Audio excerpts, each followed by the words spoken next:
নমঃ পার্বতী পতে হর হর মহাদেব। আমি স্বপ্না, আর আমি আজকে বৃহৎ শিব মহাপুরাণের দ্বাবিংশ অধ্যায়ের অতীশ্বর লিঙ্গ মাহাত্ম্যর আজকে প্রথম, দ্বিতীয় এবং তৃতীয় পাঠ করতে চলেছি। তোমরা সকলে চলে এসো বৃহৎ শিব মহাপুরাণের মধুর বাণী শ্রবণ করতে। আজকের শ্লোকটি হলো কিত্তাপি সমূহৎ পাপম রুদ্রমভর্জয়ন্তি যে মুচ্যন্তে পাতুকে সর্বে পদ্মপত্র মিভাম্বসা।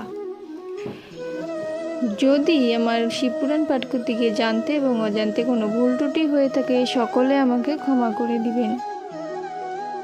শ্লোকটির অনুবাদ হলো, ঋষিগণ কহিলেন, ওহে সুতমণি, আর যত লিঙ্গ আছে কহ সব শুনি। সুতবর কহিলেন, ব্যাস তপোধন ব্যাসেশ্বর নামে লিঙ্গ করেন স্থাপন। ভণ্ডারেশ হুঙ্কারেশ বিখ্যাত সুকেশ, সুরেশ্বর ভূতেশ্বর আর শঙ্খমেশ। এইসব শিবলিঙ্গ সকল বিখ্যাত, মহাপাপ রাশি নাশ করেন নিশ্চিত। তপ্তিকা নদীতে সিদ্ধেশ্বর তনেশ্বর, বিখ্যাত কুমারেশ্বর আছেন সুন্দর। রামেশ্বর ঋষেশ্বর লিঙ্গ কুণ্ডেশ্বর। দর্শন মাত্রই পাপ নাশেন সত্তর, পূর্ণা তীরে নন্দেশ্বর পঞ্চপুঞ্জেশ্বর। পূর্ণ গ্রামেতে শিব আর বীরেশ্বর, গোদা তীরে কপালেশ লিঙ্গ চক্রেশ্বর। চন্দ্রবত সত্যহল্লাধ্যায়ী চন্দ্রেশ্বর, পরমেশ্বরের অংশ ধৌত পাপেশ্বর। ভীমেশ্বর সূর্যেশ্বর যতেক শঙ্কর, তপ্তিকা নদীর তীরে ত্রম্বক বিখ্যাত।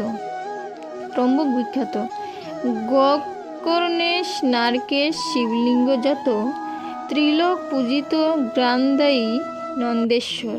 বিখ্যাত বিমলেশ্বর ও কণ্টকেশ্বর, ধর্মকেশ লিঙ্গ পূর্ব সাগরের তীরে।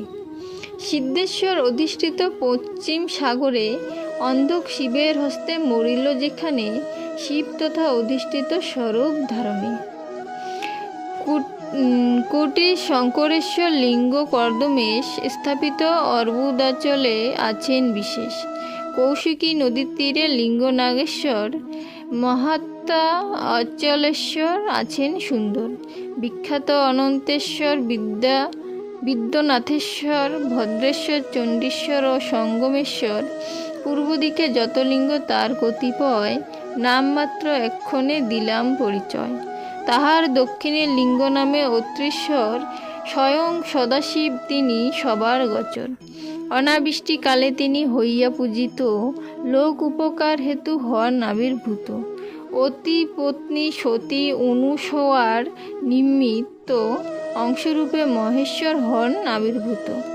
অত্রিশ্বর কথা শুনি সুতের বদনে, ঋষিগণ জিজ্ঞাসেন তারে সেইক্ষণে। মহাদেব অত্রেশ্বর নামে কি কারণ, আবির্ভূত হইলেন করুণ বর্ণন। সুতবর কহিলেন, হে মহর্ষিগণ, উত্তম জিজ্ঞাসা সবে করেন এখন। পবিত্র আখ্যানায় এই করিলে শ্রবণ, সকল কুলুষ মুক্ত হইবে এখন। দক্ষিণে কামদ নামে একটি কানন, পরম উৎকৃষ্ট স্থান তপস্যা কারণ।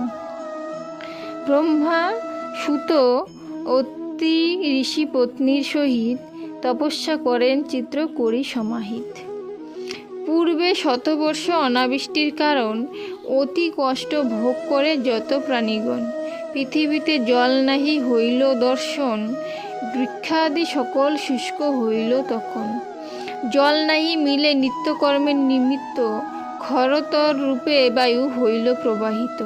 শুষ্ক হইয়া বৃক্ষপত্র পতিত হইল, শান্তি হেতু ছায়া নাহি কোথাও মিলিল। তাহাতে প্রলয়কাল হইল উপস্থিত, তা দেখিয়া অতি মুনি হলেন দুঃখিত। 3 বার প্রাণায়াম করি ঋষিবর, সমাধিস্থ হইলেন আসন উপর। দীর্ঘদিন রহিলেন সমাধির স্তরে, শিষ্যগণ গেল চলে পরিত্যজি তারে। তবে একাকিনী তার পত্নী অনুসুয়া করেন তাহার সেবা হর্ষযুক্ত হইয়া। সুন্দর পার্থিব শিব করিয়া নির্মাণ, পতির সম্মুখে হর্ষে করেন স্থাপন। যথাবিধি মন্ত্রস্তব্য করি উচ্চারণ, মানস প্রচারে পূজা করেন তখন।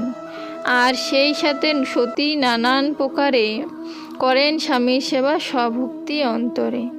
বদ্ধাঞ্জলি হয়ে স্বামী আর মহেশ্বরে নিত্য প্রদক্ষিণ করিতেন ভক্তি ভরে। তাহার সৌন্দর্য দেখি দানব সকল, সেই কালে অতিশয় হইল বিহ্বল। ভূতাসনে দর্শন করিয়া সর্বজন, দূর স্থানে অবস্থান করয়ে যেমন। তেমনি তাহার তেজে রহে সবে দূরে, নিকটে যাইতে কেহ সাহস না করে। অতীর হইতে অনুসুয়ার সাধন, তখন কঠোর রূপ করিল ধারণ।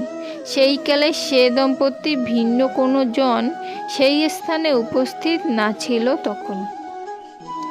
আজকে বৃহৎ শিব মহাপুরাণের ২২ অধ্যায়ের প্রথম, দ্বিতীয় এবং তৃতীয় পাঠ এখানেই সমাপ্ত হলো। সকলে অবশ্যই চেষ্টা করবে শিবপুরাণের এই মধুর বাণী শ্রবণ করার বা শিবপুরাণ পাঠ করার। আজকে এখানেই সমাপ্ত করছি। সকলে ভালো থাকবেন। ধন্যবাদ।